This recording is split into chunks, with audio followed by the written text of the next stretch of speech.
In the early 1900s, community theaters were the source for both news and entertainment. Some were grand, some weren't, but all of them served an important function to bring the communities together. Only a few still exist, and over the years, they've undergone many changes. Here's a glimpse of just a few of them and how they contributed to our history and look towards our future.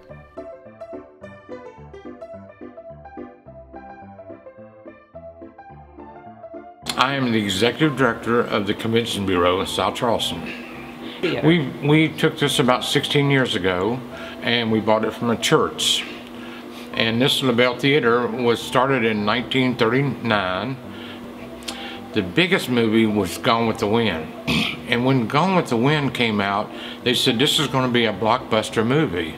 And what they meant by being blockbuster movie was that people would be lined up around the block. I'm just thrilled that we're able to redevelop the theater and leave it for the next 100 years. And so it's really a historical event here in our town, and so we're happy to have the theater, and we're happy to make it a multi-purpose theater for all kinds of people to use it.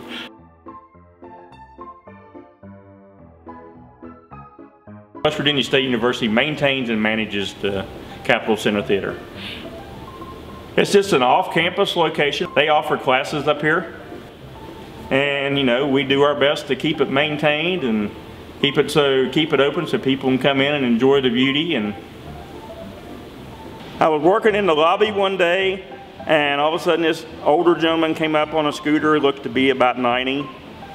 And I went outside to ask him if I could help him, and he said, I used to be an usher here in this theater back in 1918 when I was in high school. He came in and talked to us and told us a few stories, and then he went on his way and thanked us for allowing him to come in and look at it again. Now, these cameras were probably installed in 1930. These are 35mm carbon arc projectors. They actually run off of welding rods. You got a positive and a negative that once you get them real close together, it will create a flame.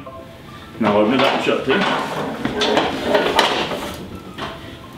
And once you move the block out of the way, it shines off this reflector right here, and the flame makes the light go back down, shine back down onto the stage, onto the movie screen.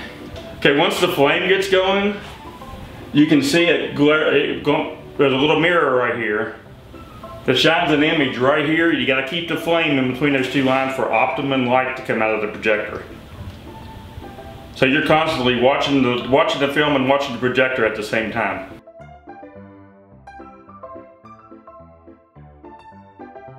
We're in Alpine Theater in Ripley, West Virginia that was established in 1936. Bernard Anderson grew up here in Jackson County, had a lot of special memories around the Alpine Theater, and when he found out we were interested in renovating it, he was the first one to step to the plate, but I believe he gave $40,000 toward the project. There's probably at least 200 volunteers that have helped in getting the renovations completed, volunteer efforts from engineers and architects, help from the Main Street, West Virginia office that offered design help. Our community is about 3,500 people total, so 200 volunteers, but the whole community was involved with it. It has new plumbing, new electricity. We tried to keep as much as possible, but a lot of it we weren't able to save. And of course we have new wiring, new sound system, great sound system, heating. The seats were donated by Ohio Valley College, and then we decided we'd use them as a fundraiser, and we sold them for $100 each with a little plaque on the seat. And within a month, they were all gone. We're really, really proud of the people in Ripley for all their support and their help. And it's just been wonderful working with them to get this theater back to shape.